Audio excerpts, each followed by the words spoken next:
મહેસાણા હવે 2 ઝોનમાં વહેંચાશે। મહાનગરપાલિકા બન્યા બાદ મહેસાણા શહેરને 2 ઝોનમાં વહેંચવામાં આવ્યું।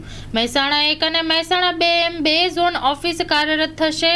રાધનપુર રોડ ઉપર નવી ઝોન ઓફિસ કાર્યરત થશે। નાગરિકોને ઝોન ઓફિસમાં તમામ બેઝિક સુવિધાઓ ઉપલબ્ધ થશે। સ્ટોરી રિપોર્ટ બાય મયુર પંડ્યા, મહેસાણા। મહેસાણાને 2 ઝોનમાં વિભાજિત કર્યું છે। જે મહેસાણા 1 ને 2 છે એ જ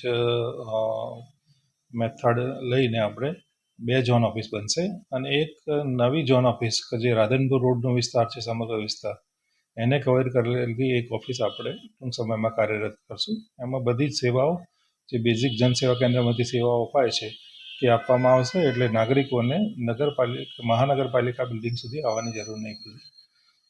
11 વોર્ડ છે એની પણ બેઝિક સર્વિસીસ માટે ઓફિસો ચાલુ કરવાનું આયોજન છે। એ સિવાય જેટલી ગ્રામ પંચાયતો પડેલ છે એ તમામમાં અત્યારે નગરપાલિકાના પ્રતિનિધિ બેસે છે અને જે પણ પ્રાથમિક સુવિધાઓ અને બેઝિક સેવાઓ છે એ બધી પૂરી પાડી રહ્યા છે।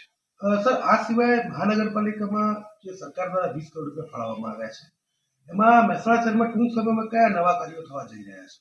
મહેસાણા શહેરમાં આપણે જોયું હશે કે છેલ્લા અઠવાડિયા 10 દિવસથી જ્યારથી મહાનગરપાલિકા જાહેર થઈ છે ત્યારે એક સઘન સફાઈ ઝુંબેશ ચાલી રહી છે। એ ઝુંબેશને હવે ગ્રામ્ય વિસ્તારોમાં પણ આગળ વધારવામાં આવશે। ગ્રામ્ય વિસ્તારોમાં અલગથી ટીમ મૂકી અને જ્યાં જૂનો કચરો લેગસી વેસ્ટ પડ્યો છે તે જેસીબી અને અન્ય સાધનોની મદદથી દૂર કરવામાં આવશે, જેથી એક એફેક્ટિવ અને સફાઈનું એક ઉદાહરણ આપણને જોવા મળે। એ સિવાય અત્યારે ગ્રામ્ય વિસ્તારોના રોડનો સર્વે અમારી એજન્સી દ્વારા થઈ રહ્યો છે। લગભગ અઠવાડિયા 10 દિવસમાં સર્વે પૂરો કરી અને ટેન્ડર કરવામાં આવશે અને જ્યાં પણ રીસર્ફેસિંગ, રિપેરિંગની જરૂર હોય, રીકાર્પેટિંગની જરૂર હોય એ સમગ્ર પ્રક્રિયા કરવામાં આવશે। આ સિવાય જે બ્રિજ છે કે નવા વિકાસના કામો છે, બ્યુટિફિકેશનના કામો છે, કેવા કામો થવાના છે? સિટી બ્યુટિફિકેશનમાં અત્યારે આપણે આઇકોનિક રોડનું કામ ચાલુ છે। આઇકોનિક રોડમાં આપણે રાધનપુર ચોકડીથી ગોપીનાળા સુધીનું આપ જોશો કે પેન્ટિંગ ને બધું ચાલુ છે। ટૂંક સમયમાં એનું લેન્ડસ્કેપિંગ ચાલુ થશે, પછી લાઇટિંગ અને નવા પોલ લગાવવાની કામગીરી ચાલુ થશે। અન્ય વિસ્તારોમાં જે બાગ બગીચા છે એમાં એક નવો ગાર્ડન આપણે બનાવી રહ્યા છીએ અમૃત 2 હેઠળ।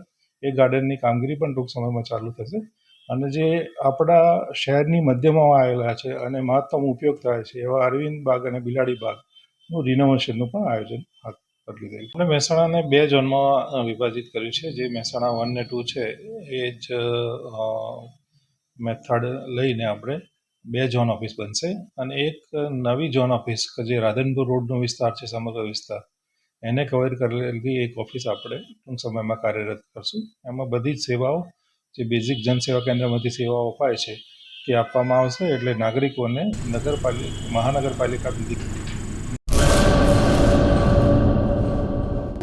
લોન પર ફોન 15 વર્ષ જૂનું ગુરુ મોબાઈલ એન્ડ ઇલેક્ટ્રોનિક્સ દરેક કંપનીના જૂના અને નવા મોબાઈલ લોન ઉપર મળશે અને ઇલેક્ટ્રોનિક્સ આઇટમો ફ્રીજ, ટીવી, વોશિંગ મશીન।